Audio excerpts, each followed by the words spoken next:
G'day everybody, Will Smith from Supertech Electronics, and we're going to remove a Honda HR-V sound system. This one's got a cracked screen. Your screen may be non-operational. Good time to send it to Supertech Electronics.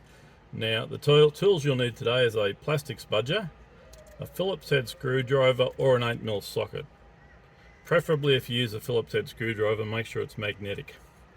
Okay, let's get started. Now ours is loose for video purposes, but this section here needs to be spudgered off right from this end. So it is held in with clips. Ours, as I say, is loose, and at the end of the day it will be plugged in with a little electrical harness for the hazard lights. Now we're going to put that aside so that it doesn't get damaged. Alrighty, now this is where the 8mm sockets are.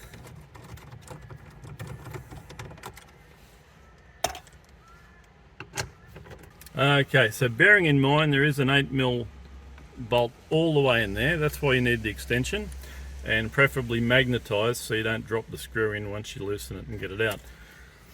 Okay, once you've got those three out, the stereo will come out, and you'll need to unplug the electrical connections, just as I'm doing here, pressing the middle pin and pulling them out. And that is now ready to send off to Supertech Electronics for repair.